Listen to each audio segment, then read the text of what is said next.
RCF.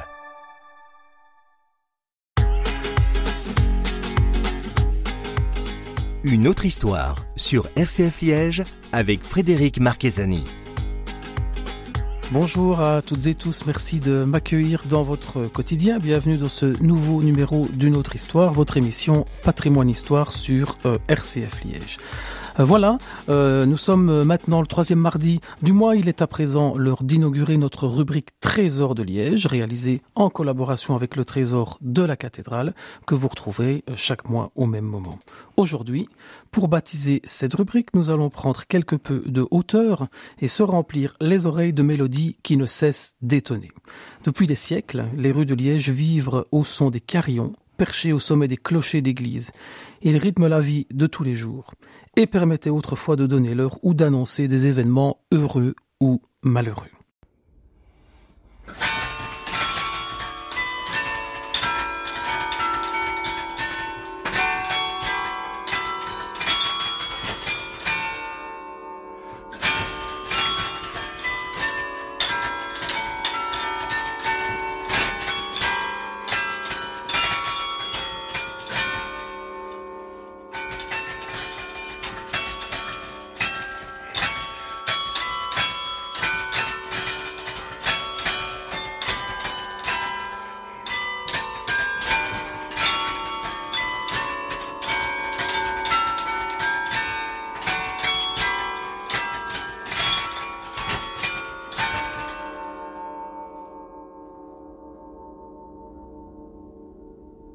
Alors, les plus mélomanes d'entre vous l'auront peut-être reconnu. Nous venons d'écouter la mélodie de Delft de Johannes Berghuis, qui a vécu au XVIIIe siècle. Il y a plus de 500 ans que les carillons sonnent et résonnent dans notre contrée, qui est véritablement un berceau des carillons.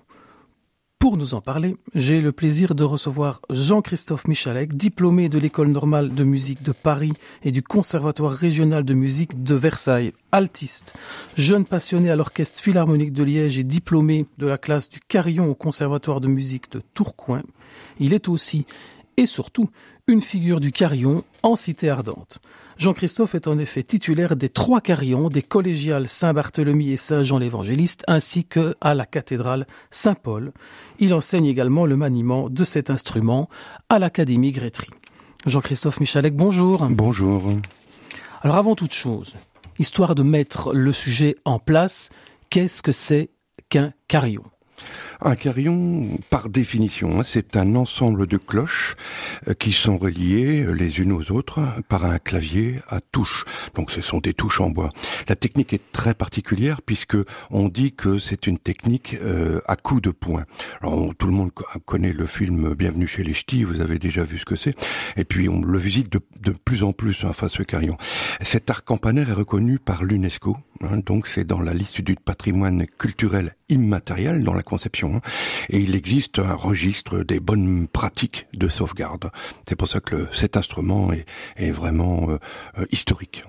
Effectivement, les plus passionnés de cinéma l'auront reconnu, ce personnage qui, avec ses poings fermés, tape sur des petits morceaux de bois. C'est comme un clavier, mais sur lequel on frappe plutôt qu'appuyer, à la différence d'autres instruments de clavier. Alors, le carillon, quelle est l'origine de cet instrument ? Est-ce qu'il a une histoire particulière ? Oui, il faut savoir qu'il y a 500 ans, et on a trouvé des archives à Audenarde, il y a 500 ans, les musiciens, les organistes, les chanteurs avaient trouvé un système pour relier chaque battant de cloche à un clavier directement. Au lieu de courir dans la tour, vous imaginez, tout ça était relié donc à un clavier, et on pouvait évidemment faire un enchaînement de mélodies avec des accompagnements sur cet instrument. Et les Pays-Bas donc étaient excessivement, du temps de Charles Quint, était excessivement étendu entre le haut de la Hollande et jusqu'à Arras et Saint-Quentin en France. Et l'art s'est développé, c'est l'art en général, mais aussi l'art campanaire s'est développé. Et on retrouve maintenant une très très forte concentration de carillons dans nos pays. Alors ce carillon, comment est-ce qu'il fonctionne? Qu'est-ce que vous devez faire exactement pour pouvoir produire de la musique que l'on entend lorsqu'on se trouve à l'extérieur de l'église ou du beffroi? C'est un instrument percussif. En fait, le piano aussi, tout compte fait. Le piano, ce sont des marteaux qui frappent des cordes. Là, ici, ce sont des battants qui frappent des cloches. Alors les cloches, elles, le son ne peut pas s'arrêter. Une fois que le son est produit, et bien ça résonne et puis ça continue. Contrairement au piano où ça s'arrête. C'est un instrument percussif donc. Et donc tout est relié, donc automatiquement, bien le carillonneur n'a plus qu'à interpréter ces partitions qui sont écrites spécialement pour carillon ou de la musique spécialement arrangée pour carillon, tout simplement. Extraordinaire. Alors avant de poursuivre cette discussion qui est déjà passionnante, je vous propose de faire un premier intermède musical et d'entendre un morceau de carillon, bien entendu. Alors, je propose donc une petite enregistrement d'une chanson de Noël. Nous sommes bientôt à Noël. Une chanson, pourquoi? Parce que c'était mon professeur, le maître Jacques Lannoy, qui descend d'une dynastie de carillonneurs depuis 3 siècles. Il est décédé cette année, donc justement c'est un hommage à lui, et c'est une prouesse pour lui d'avoir fait cet enregistrement qui date déjà d'il y a quelques années, avec les conditions de travail. C'était pas l'idéal, parce que la technique d'enregistrement, nous sommes à la radio, RCF, la technique d'enregistrement où placer les micros ou le micro est vraiment très très difficile. Le carillon est un instrument de plein air. Et donc du coup, eh bien, cet enregistrement était une prouesse à l'époque. Et c'était un musicien extraordinaire. Ce professeur m'a enseigné cet instrument remarquable et je l'en remercie justement. Donc c'est un morceau de Noël. Un très bel hommage donc pour le professeur Jacques Lannoy qu'on écoute tout de suite.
Voilà, nous nous retrouvons avec Jean-Christophe Michalek, avec qui nous discutons carillon. Alors un carillon, forcément, ne serait rien sans ses cloches.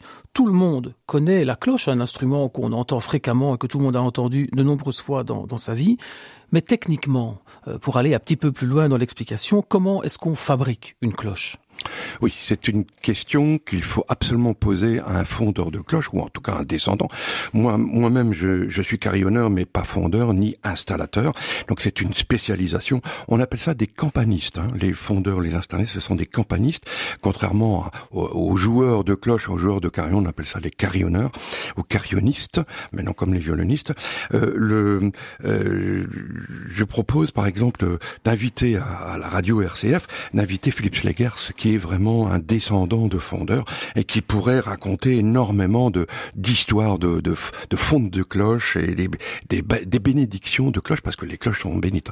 Alors tout simplement pour répondre dans la question, il faut simplement fabriquer un moule avec en dessinant un profil préalablement, et puis dessiner donc cette épaisseur de cloche, la forme, et déterminer donc la note qu'il faut avec les harmoniques. Évidemment, quand le métal est fondu, c'est 1400 degrés, coule dans le moule, et après il faut refroidir donc la cloche, et alors ensuite la démouler, et après la nettoyer. Puis l'accorder, parce qu'on accorde les harmoniques, c'est-à-dire les partiels. On dit impartiels. Ce sont ces partiels qui donnent des harmoniques. Alors bon, ça c'est un travail, un savoir-faire extraordinaire, et ça existe depuis vraiment le 7e siècle, vous imaginez, ça remonte assez loin, et en Chine évidemment que ça remonte encore avant. Je vous propose même d'aller visiter Télin. Il y aura bientôt une fonte de cloche au début du mois d'octobre.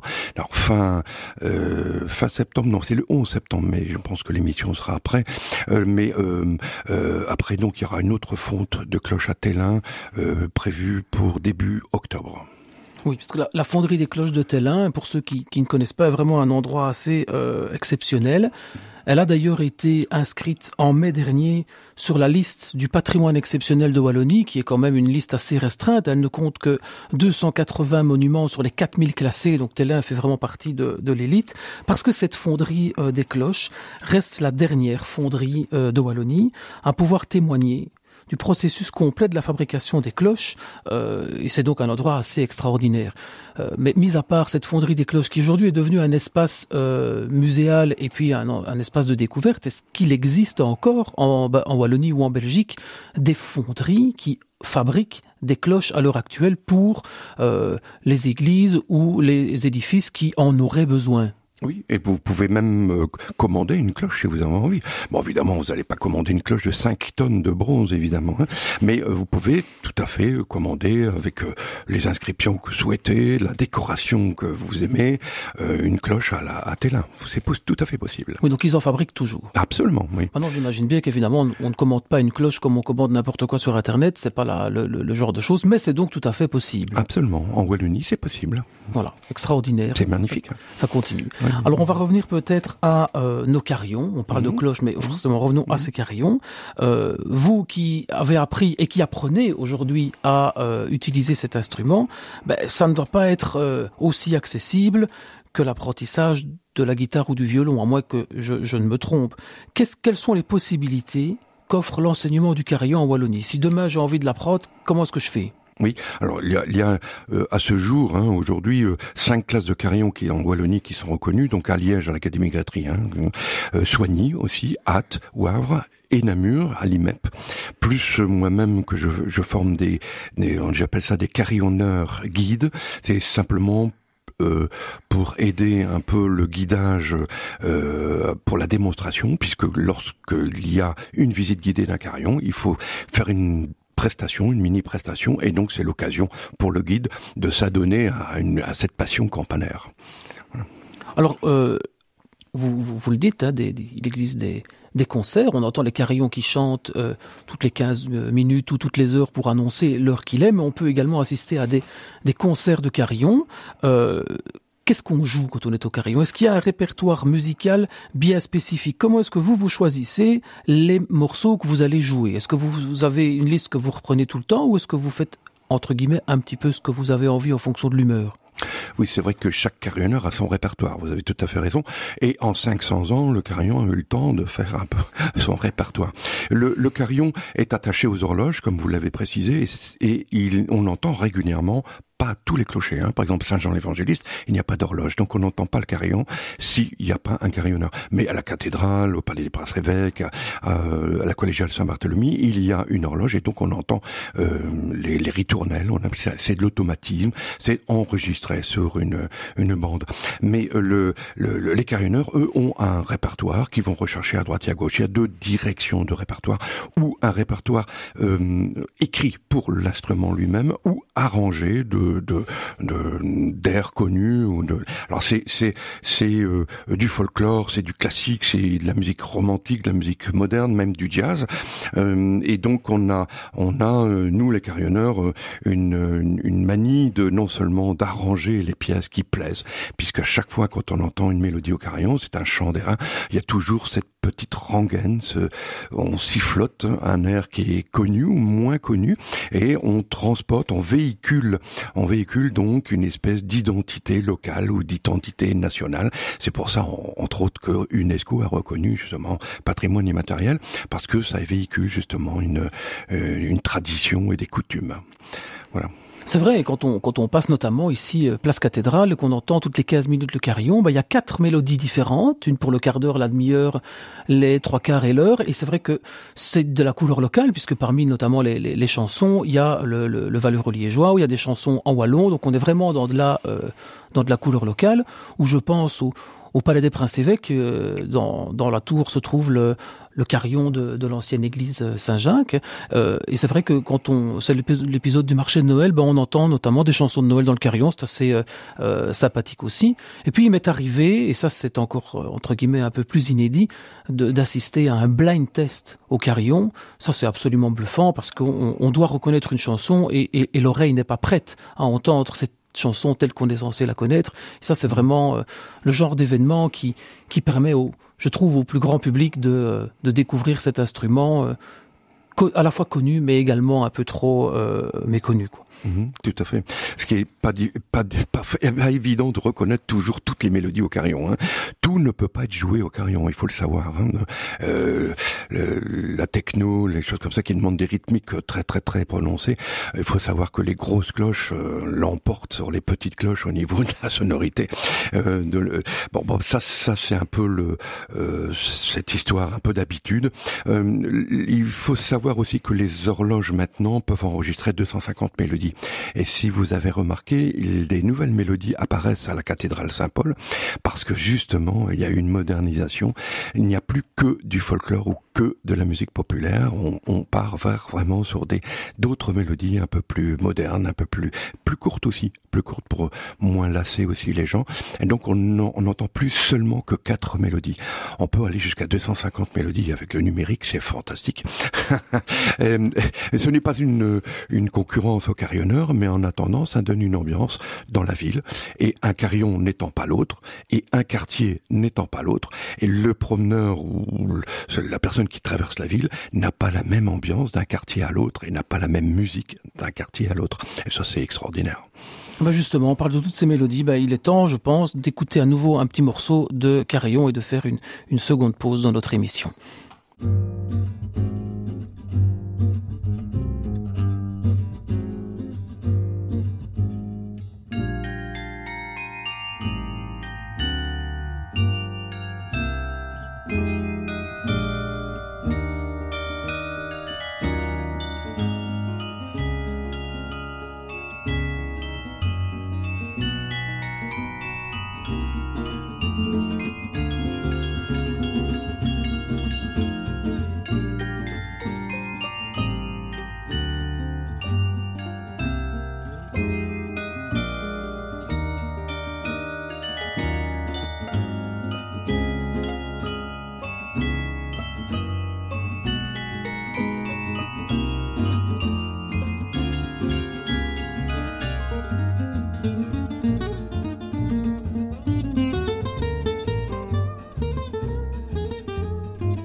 Et voilà, il est déjà l'heure de retrouver Jean-Christophe Michalek pour la dernière fois.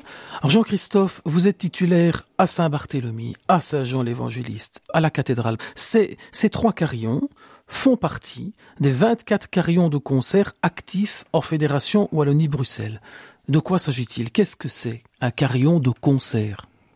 Oui, en fait, c'est un carillon qui a une étendue d'à peu près 3 à 5 octaves, hein. Ça fait entre 35 et 70 cloches à peu près, et qui ont une certaine qualité de jeu, notamment pour le clavier, puisque l'évolution campanaire technologiquement parlant, hein, l'évolution campanaire permet aux musiciens de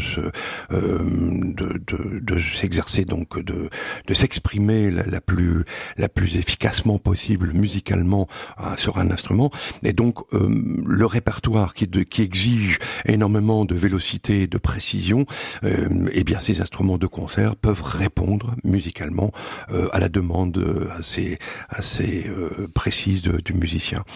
Voilà, on dit des carillonneurs ou des carillonnistes. On dit les deux termes. Donc les carillons en Wallonie sont assez réputés puisqu'ils ont des concerts surtout en été, mais aussi des prestations en hiver lors des fêtes, des événements assez importants. Et ça carillonne même lors des visites guidées qui sont de plus en plus demandées.